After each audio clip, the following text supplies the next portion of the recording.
Quand tu étais enfant et jusqu'à l'adolescence, quels étaient tes rêves? Mes rêves, être scientifique, hein. J'étais curieux de.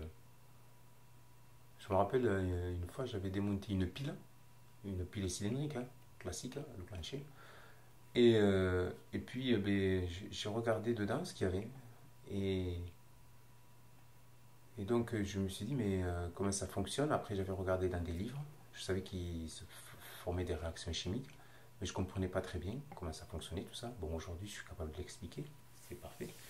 Et c'est le départ de la science. Et après, j'ai euh, j'étais passionné par tout ce qui était science pure, hein, science, c'est-à-dire physique et chimie. D'abord la chimie, après la physique. Après, j'ai vite compris que la physique et la chimie, ça pouvait pas aller, ça pouvait pas rester. Enfin, ça devait s'expliquer. Si on devait l'expliquer, ça ne pouvait s'expliquer qu'avec des mathématiques. Donc j'ai amplifié les maths. Et après, j'ai vite compris que si je voulais amplifier mes connaissances, il fallait que je sois bon en anglais. Donc j'ai fait de l'anglais. Donc j'ai amplifié l'anglais. Et puis après, du coup, j'ai vite compris aussi que s'il fallait que l'expression de mes idées, eh bien, il fallait savoir lire, écrire, écrire. Et pour savoir écrire, eh bien, il fallait savoir lire. J'ai découvert que j'ai découvert que je pouvais apprendre plein de choses parce que je savais lire et parce que je savais écrire. Et que je savais compter, que je pouvais expliquer des phénomènes. Mais chez moi, j'ai fait des expériences et par exemple, une des premières expériences que j'ai faites, donc il y avait la pile là, que j'avais démontée. Après, il y avait la densité. Je me suis dit, mais c'est pas possible, c'est le risque qui est écrit dans les livres. Pourquoi est-ce que l'huile et le vinaigre forment deux phases? Ce qu'on appelle un mélange donc hétérogène. Je me suis dit, mais comment ça se fait ce truc? Et c'est écrit dans les livres. Et là, j'ai essayé de comprendre pourquoi. Et même à un moment donné, je voulais peser le vinaigre et peser l'huile. Et puis, je me suis dit, mais pourquoi ça se mélange pas? Et puis après, un autre. Et ça, quand j'étais petit, ça me taraudait. Voilà le genre de questions que je me posais. C'était juste pas possible. Et donc, ben, voilà, donc j'ai trouvé les solutions dans les livres, dans les expériences.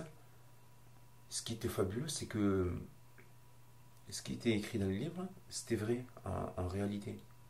Et j'ai appris plus tard que la vérité, qu'est-ce que la vérité? La vérité, c'est ce qui est réel, c'est l'expérience. Si l'expérience montre qu'il y a tel fait, eh c'est une vérité. On peut pas, c'est comme ça, c'est pas autrement. Eh bien,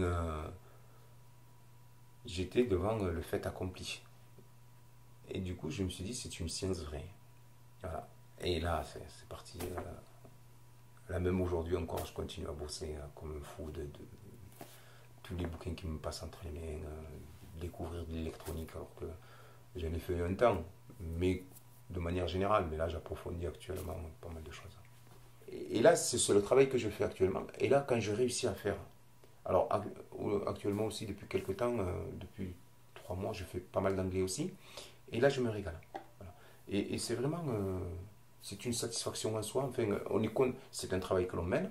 C'est pour ça que tout à l'heure, je disais qu'est-ce que la joie ou qu'est-ce qu'un sentiment de joie? C'est quand on fait des efforts et que ces efforts, eh bien, euh, procurent un sentiment de plénitude. Et ça, c'est de la joie intérieure. Voilà. Ça aussi, ça fait partie de la joie. Tu sais d'où vient ce goût pour les sciences? La curiosité qui s'est développée dès que j'étais tout petit. Tout à l'heure, je vous avais dit la poussée d'Archimède. Moi, je savais pas ce que si je savais ce que c'était parce que je l'avais lu dans les livres quand j'étais tout petit. J'avais 12 13 ans, quelque chose comme ça. Ce qui m'intriguait, c'était l'huile et l'eau ou l'huile et le vinaigre qui ne se mélangeaient pas. Ensuite, la pile. Pourquoi est-ce que ça produisait de l'électricité? Et puis après, donc là, mon engouement pour les sciences s'est développé à partir de ces petites choses. Voilà. Et puis à partir de là, ça a été l'explosion. Pourquoi? Parce que au fil du temps, plus on continuait dans les études, donc dans l'instruction, en sciences, et plus on découvre, en fait, on découvrait. Pour nous, c'était une découverte. Et là, cette découverte, eh bien, ça a amplifié ma curiosité. Et puis, donc, c'est vrai que ça s'est alors, ça s'est ancré, ça s'est cantonné surtout sur les sciences.